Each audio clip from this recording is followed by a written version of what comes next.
asked him to produce one of those silverware things for him, and the king was also very impressed with the craft. So he gave our Isak this letter of protection, like, you're allowed to stay in Sweden even though we have a law against your faith here. And that was what created all this, like, writings in the press and anger amongst the people, and forced him into hiding for 2 weeks. But after 2 weeks, things kind of started to calm down, and he dared to go out again and start continuing the negotiations with the king. So he told the king, Gustav III, that, okay, I've received this letter of protection, but I can't actually live as Jew on my own here in Sweden. That doesn't work. I'm gonna need 3 things. I'm gonna need a minjan. Do you know what a minjan is? It's a group of 10 adult Jewish males. That's the minimum you have to perform like a Jewish worship. So I'm gonna need that. I'm gonna need a synagogue, obviously, and I'm gonna need a Jewish burial place.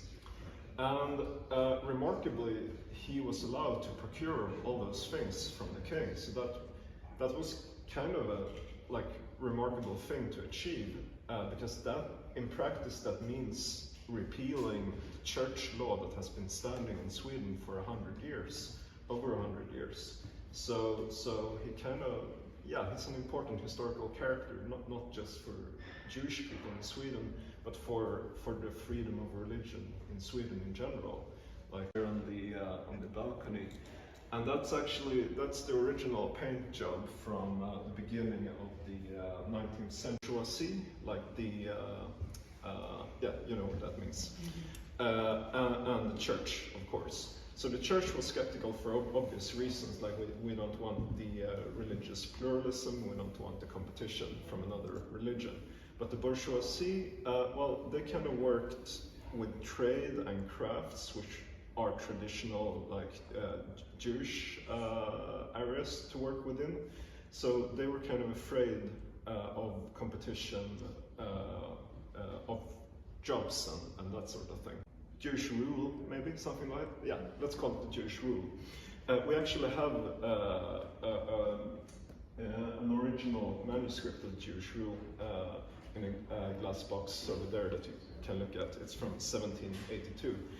So instructive, they take rent and they buy and sell, but that was kind of the only occupations that were left for Jews to do, basically.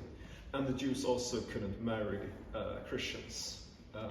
So the Jewish reglement, or the Jewish rule, was a very, very strict, very unpopular legislation among the Jewish minority.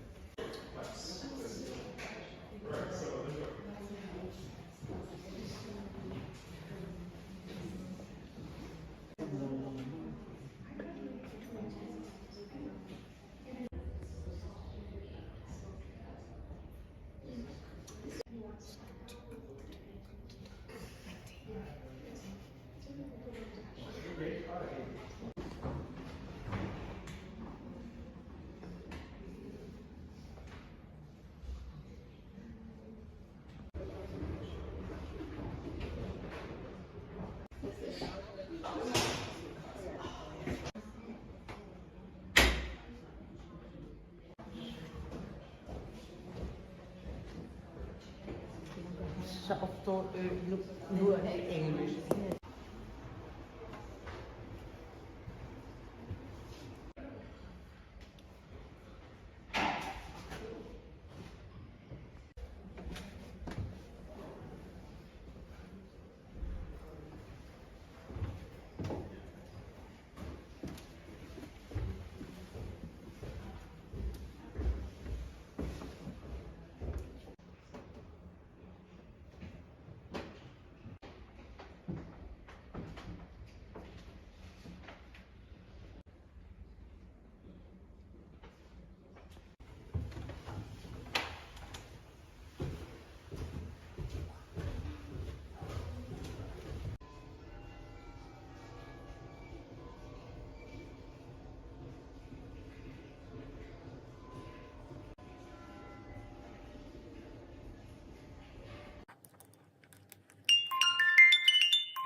Yep. Take a left.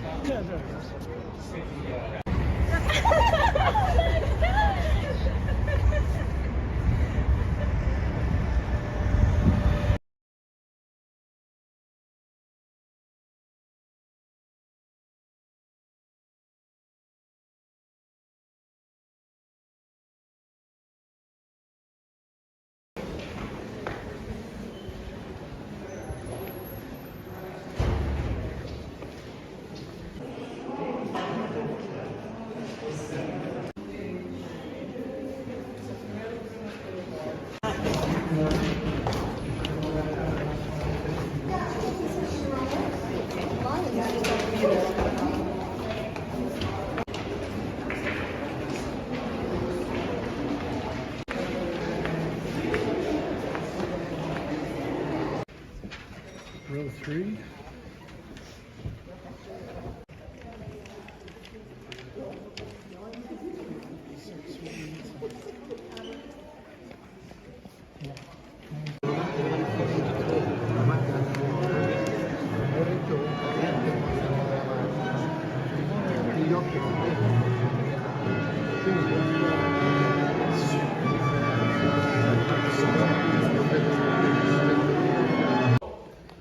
Very welcome to this incredible program. So we have to think that we are more or less in Vienna or in another European capital at the end of 18th century.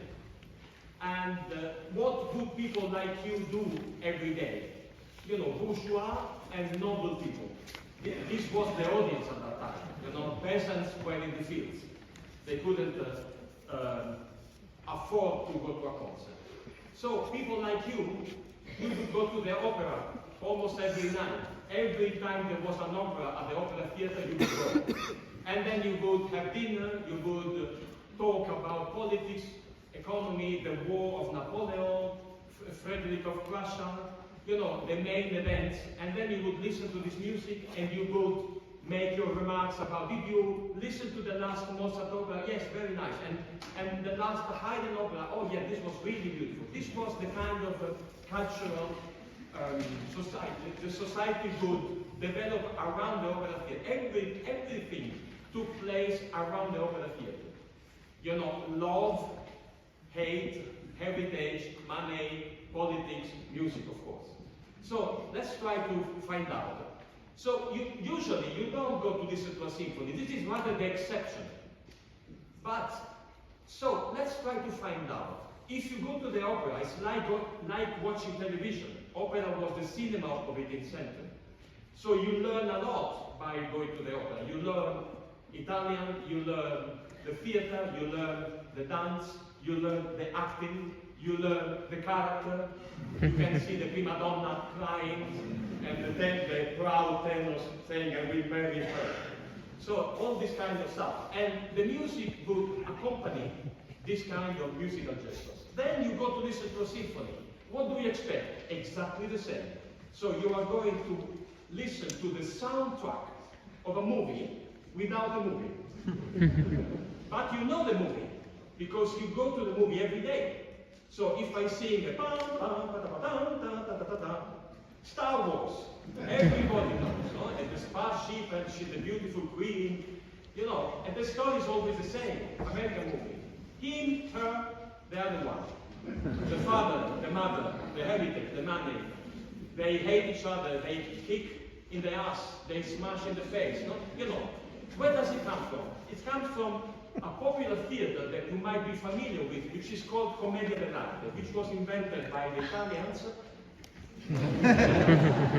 in southern Italy many centuries ago, even at the time of the Romans. And then it was so successful, this kind of popular theater was performed in the street, in the marketplace. And what would it be about? About him, her, the father, you know, the things that still annoy us nowadays, because basically we speak about that every day. The heritage, the money, the boss, the office, you know, he's such a nasty person. My daughter, she fell in love with this guy, I don't like this guy. You know, we talk about that every day. So, this popular theater was so successful that at one point the Italians in Naples, they decided to add music on top of it. And we are in 1734 in Naples, when Pergolesi decided, you know what, I will take one of those comedies and I will put music on it. Big revolution. The European society changed suddenly. When Serva Padrona by Pergolesi was performed in Paris in 1752, it was the biggest cultural revolution of 18th century. 100 years later, the French people, they celebrated with great celebration all over France the fact that 100 years earlier, Serva Padrona was performed. Can you imagine something like that nowadays? Amazing. So they thought it was so important that in 1852 they decided to make big celebration to remember that. So this incredible new kind of expression, opera buffa, commedia dell'arte with music. A commedia dell'arte talks about you, not about Jupiter and Julius Caesar. It talks about him, her, the father. So real life, incredibly successful. And then we have Haydn. What was he doing? Haydn was, he was a singer. He studied singing in Vienna. He was very small, and when he was 18, he was fired from the choir because his voice changed. So he was in the street without a job. He learned to compose serenades for lovers. Give me 50 euros, I write for you a serenade, and I go and sing the serenade in front of the window of your girlfriend. So he didn't go to the conservatory. So he learned music in the street. One day, one window opens, and an old man says, who composed this beautiful music? This guy, Haydn. Oh, come on. Who was this man? Was Felix Kurz Bernardon, the most important actor of Commedia dell'arte in Vienna. So important that bourgeois, noble, and peasants, they would all go to attend the comedies of Felix Kurz in the Commedia dell'arte theater in Vienna. So mixing up different classes, incredible. They would drink and have a lot of fun. And Felix Kurz says, you are the man, you will compose the music for my comedies. And Haydn for 10 years was the official composer of the Commedia dell'arte theater. Don't you think it's quite a nice piece of information? So he learned that he had to improvise while Bernardon was doing something, I kill you! And then Haydn had to, Haydn, I fall in the Donau! And then Haydn had to follow him with the harpsichord and improvise music with Felix Kurz drowning in the Donau.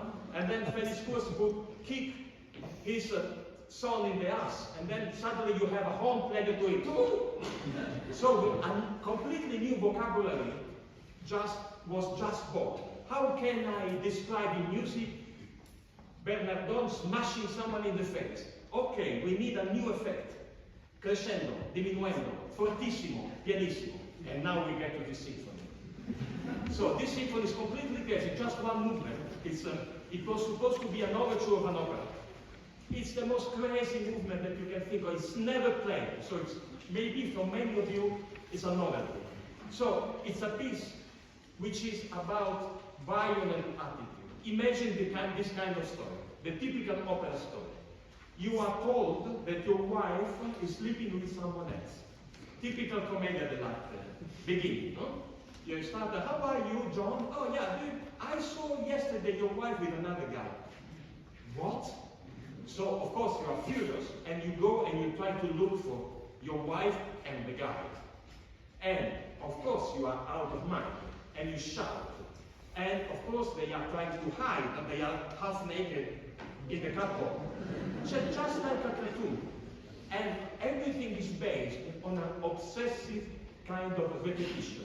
Repetition is the main device of comical theater. Repetition is the main device of comical theater. Repetition is the main device.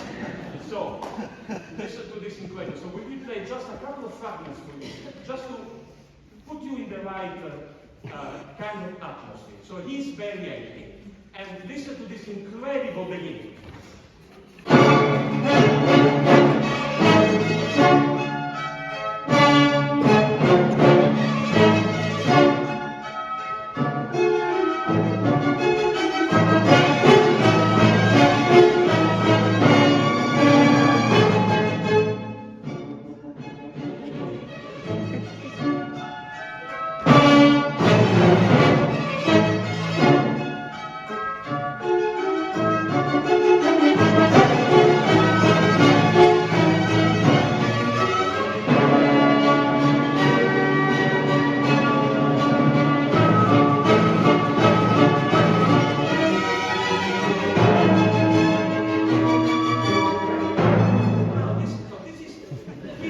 This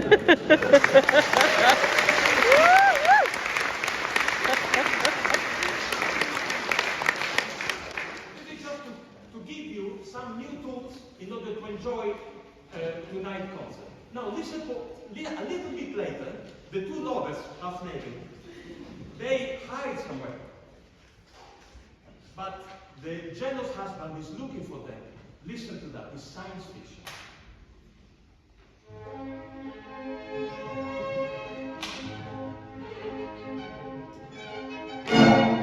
Nobody here. Maybe in the bathroom.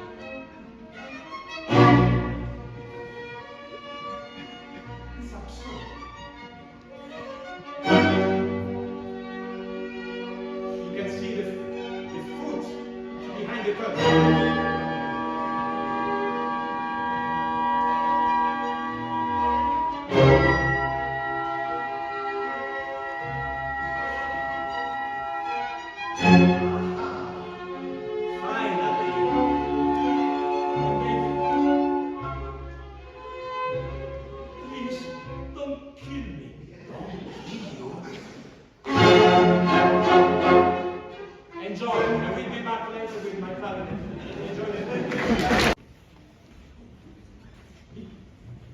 So, Krusell, one of the glories of Sweden and Finland.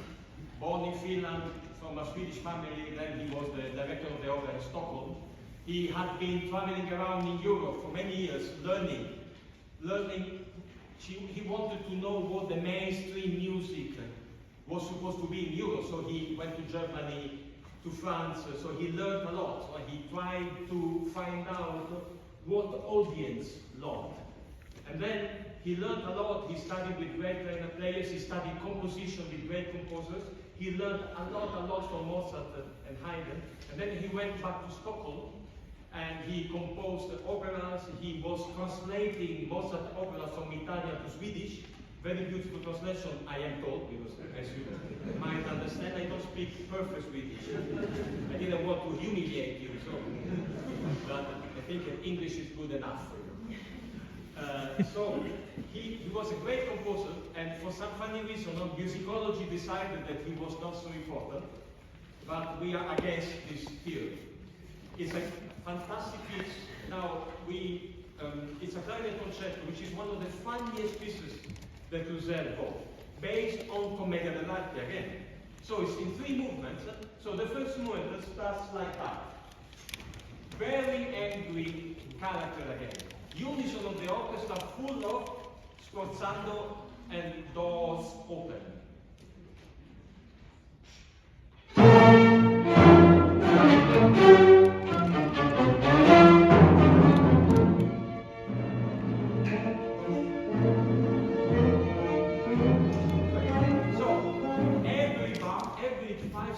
You have a new character. The angry character, the one saying, what do you want? Why are you shouting so loud? Don't you see that I am busy? So, at every bar you have the orchestra shaping the comedy. The comedy that you know, because yesterday night you went to listen to Nozze di Figaro, and you know exactly what the story is about. So listening to the concerto, you can easily travel in your imagination and thinking about the theater and the opera that you attended yesterday. The second movement is a beautiful aria. Of course, I am the prima donna in love. I am there thinking about him, he's away. But as in Nozze di Figaro by Mozart, which was Krusell's favorite opera, you know, Cherubino, the small teenager, he's in love with the countess. So at one point in the middle of this movement, which is so noble, so intense, she's so sad, she moves so slowly, you know, noble people, they don't do that. So at one point, I am completely alone, and I am Cherubino saying, oh, beautiful lady. And I do the most stupid solo that you can imagine of, trying to seduce her. Come on, come on, come on. And then, of course, she says, why not? That's the story of Nozze di Figaro, because finally the countess, she surrenders to Cherubino. She's 40 years old, he's 16. Problem, you see? The last movement is a polaka, it's a polonaise, which is a crazy dance. You will see, I don't anticipate. It's just one surprise after the other. Enjoy it.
Try to figure out the politics at that time.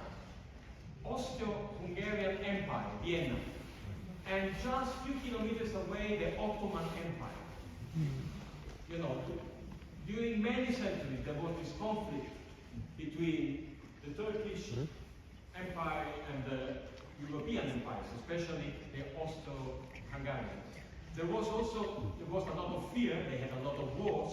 In 1683, the Turks, they sieged Vienna, and they almost got Vienna. Just at the last moment, we got rid of them, and we won them in a battle, a very famous battle. Think about that. In 1683, Haydn's grandfather was raped by the Turks, who went to his village, and Haydn's father, who was 5 years old, he was found hidden, so the Turks couldn't find him. So we have Haydn just for a coincidence, just by miracle, because this little child had the intention to hide himself from the Turks. Amazing. So this is real life. We forgot about it. So there was a lot of curiosity. The famous croissant that we eat every day comes from that period, because the Viennese bakers, they try to, to exercise the influence of Turkish culture, and they invented this croissant with the same shape and the flag of the Turkish Empire. Incredible. So why am I telling you that? Because they were very the European people, you, bourgeois, they were very curious also about the Turks. So, one opera out of 4 was of Turkish argument. The Pasha, the Sultan, the beautiful European slave. So, and there is a lot, you will see in the next symphony, and also in the symphony that you heard in the first half, there are a lot of exotic elements that, Walt Disney, Aladdin. This kind of exotic harmonies, no? It's Walt Disney who copied from Haydn, not the other way around. So, listen to this beginning. This is a typical situation of Turkish opera. So, someone is missing, they start alone. Where is the clarinet?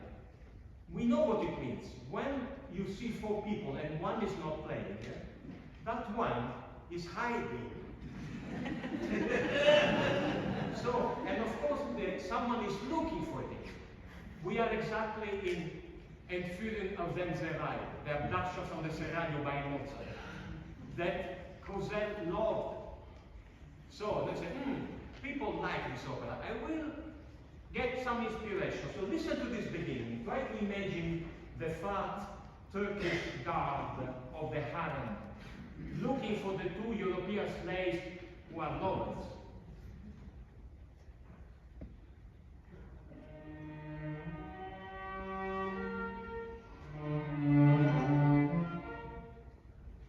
It smells like Christmas.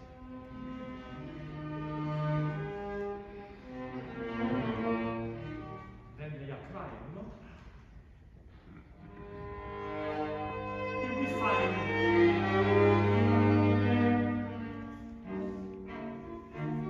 shall we do?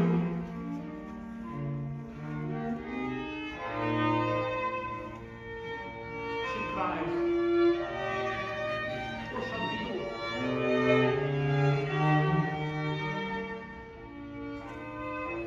You love me, you love me. And then suddenly,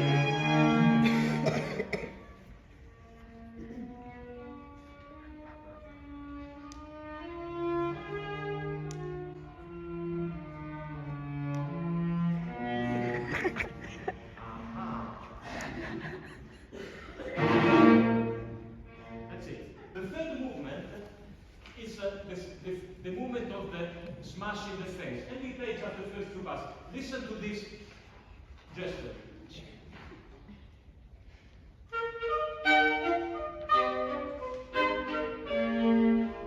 They invented it.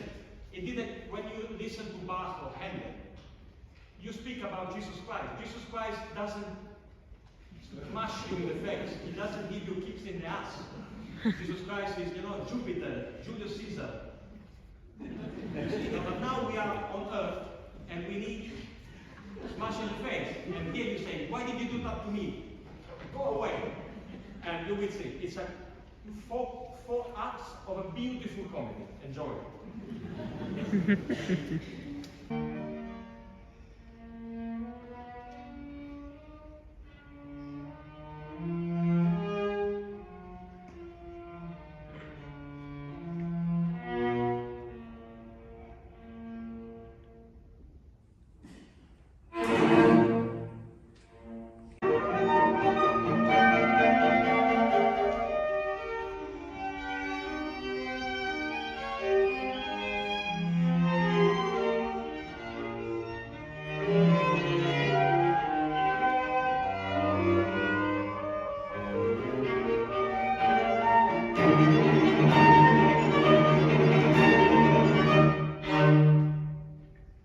The Bible of this new language that Haydn invented in the 1750s, smelling what people liked. Suddenly the bourgeois, they became important in the society. The economy was run by the bourgeois with, shops, teachers, lawyers. So the big cities like Stockholm or Wien or Berlin, Milan. So we were more and more important because the noble people, they were there in the palace, playing cards and eating Sachertorte. And then, at 7 o'clock in the morning, Vienna was already boiling with people running, opening the shop, selling cheese, transporting goods. So you, 200 years ago, you asked for a new kind of music event. And so they invented this new language. Okay, now people want to see conflict on scene. And we have to invent a new vocabulary. Now we have to kick, smash, fame, love, hate, fight. And that's exactly what you're going to find in this symphony. So this symphony would like to describe a typical operatic situation, like for example, the two lovers, they had a conflict before the beginning of the symphony. And now she's, coming in and he's like that. And she's like, listen to this incredible beginning. Just few bars. Look how Haydn shapes these little gestures that he learned when he was the official composer and improviser of the most important Commedia dell'arte theater in Vienna.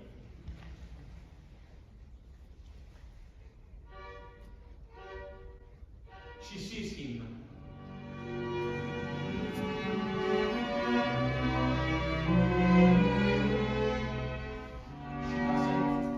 She doesn't dare. I go. I say, love you. So she approaches him. Gabriele. Gabriele, you love me. He doesn't look at her.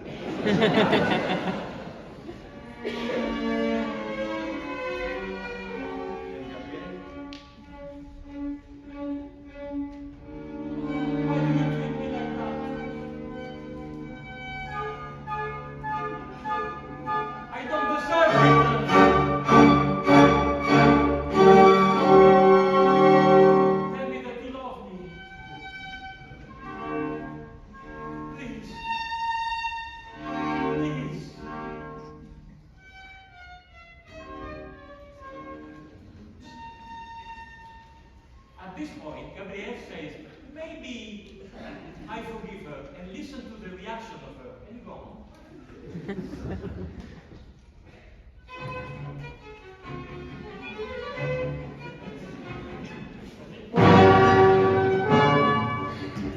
Incredible. Notturno, as always, according to the rules of classical theater, the comedy must take place on 24 hours. So there is always a moment in the opera when it's night. So the second moment usually is the notturno. The two lovers, they are there, watching the sunset and the stars, and it's based on repetition. Do you love me? Do you love me? How much do you love me? Oh, very much? Yes, but very much or very, very much? Very, very much. No. So don't be annoyed by repetition, because otherwise you will never listen again to Beethoven's Fifth Symphony. 50 minutes of ta-ta-ta-ta. So, and Beethoven, who did he study with? With Haydn. And Mozart with Haydn. If you see what I mean, it was quite important. He invented this language.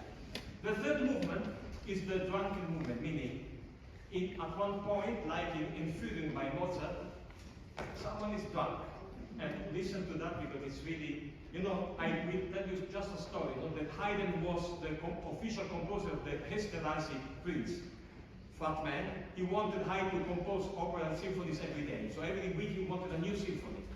And one day, they were performing for the first time a symphony, and the Prince Esterházy, who was sitting in the first row, he started laughing so loud that they thought he was going to die. And they had to carry him out of the hall, because the symphony was so funny that he started laughing. You never see that nowadays. And maybe tonight. So listen to the drunken horns. Oh, you smell bad, man.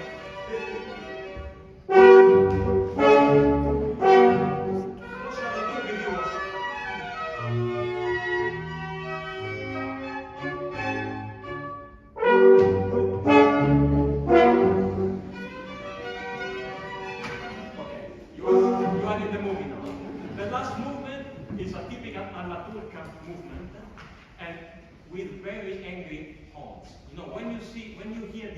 intervals in the cello, in the horn, we know that we are in a Turkish opera.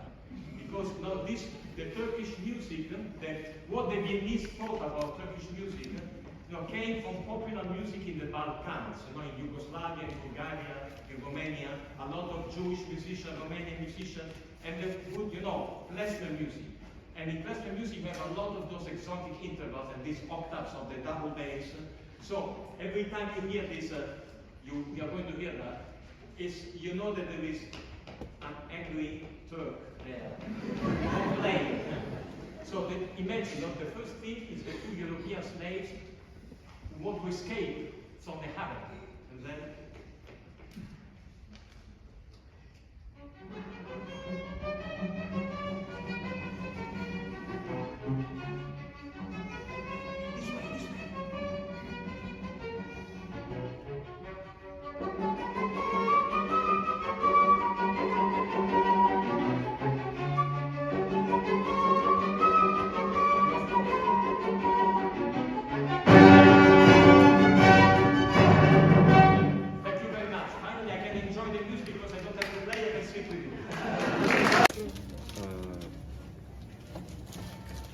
thank you very much. Would you like to receive? No.